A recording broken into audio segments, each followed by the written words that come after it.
All right, Robert Dachenhausen speech, 1315 CTC, my at least 10-minute audience for my informative speech.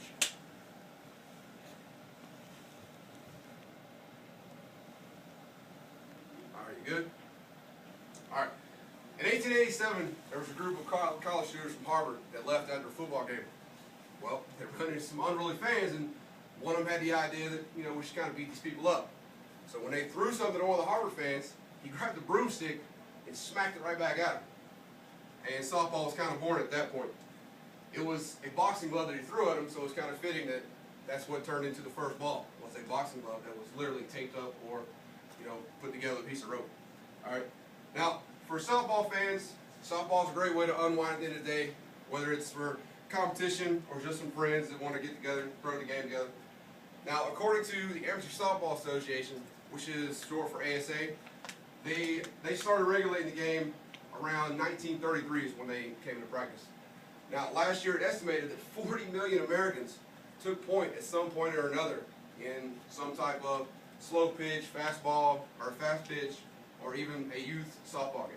So 40 million Americans just last year alone took part in some kind of game.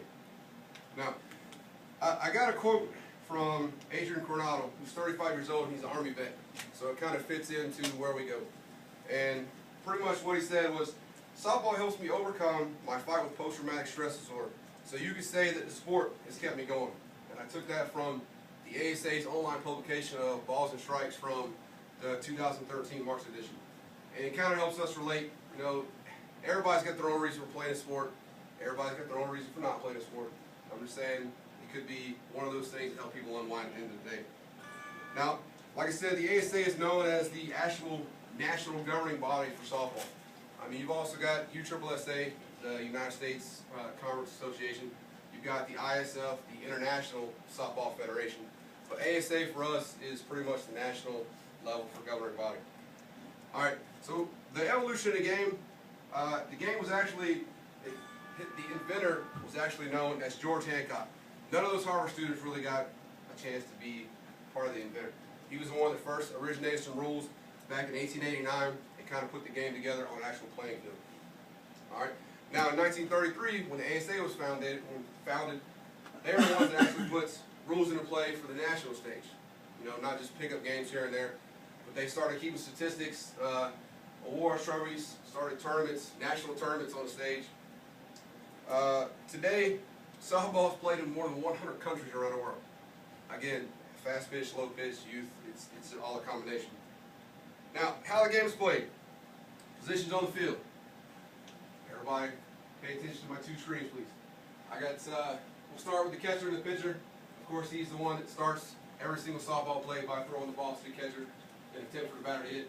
Going from right to left, you've got your first baseman, your second baseman, your shortstop, your third base, left field, left center, right center, and your right fielder. Okay? Now, those guys are just your defensive portion, and then you've got your hitters, which I'll cover in a second, which is your offensive portion. All right. Now, the difference between balls and strikes. As you can see here, we've got a lovely slide based on the strike zone. Apparently, a lot of people get misconstrued, especially when they're playing, what a ball and what a strike is. It doesn't matter as long as the ball crests 6 feet, no higher than 10 feet, and as long as it crosses your body over this plate between the hollow beneath the kneecap and the midpoint of your chest, it is considered a strike. Anything outside of that noted strike zone is considered a ball.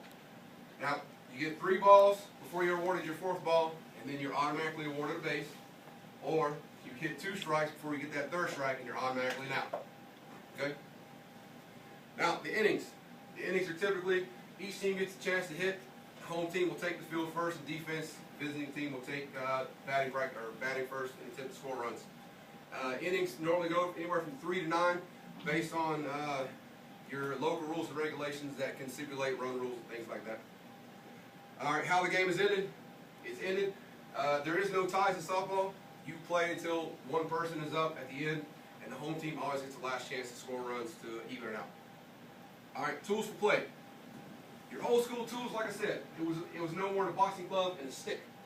That's how they started playing, and then evolution came through with the use of tennis balls, broom handles, and they thought maybe we could make the ball a little harder, travel a little further on the big fields around like college campuses that they were using for play. The more divisional tools after the game started evolving. Here's your umpire's counter. So if you're curious how he keeps balls, strikes, outs, and innings, he's got a little clicker in his hand. All right. Now as far as the new age balls, they're pretty much hard. Don't let softball confuse you because the ball is not soft whatsoever. But normal ASA regulations is 12-inch softball in diameter. Stitching, doesn't matter color, could be white, yellow, orange. The bats have gotten a little more complex. Most bats nowadays are made out of either aluminum, composite materials, or a combination of the two. This is just a newer composite bat from Worth that we use. And of course, once the softball itself started evolving, people realized that, hey, we can't catch out with our hands no more. So then we started coming up with gloves. Help us to facilitate catching the balls, throwing it back and forth to each other for outs and fly balls and that thing. All right. So, with that being said, we've covered how the game began, how the game is played, and the tools used to play the game. All right.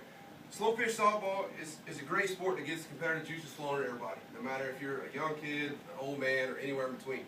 It's a great way to unwind at the end of the day, and it's also a way to make yourself feel competitive again once you leave school or whatever the case may be in your overall jobs. All right, thanks.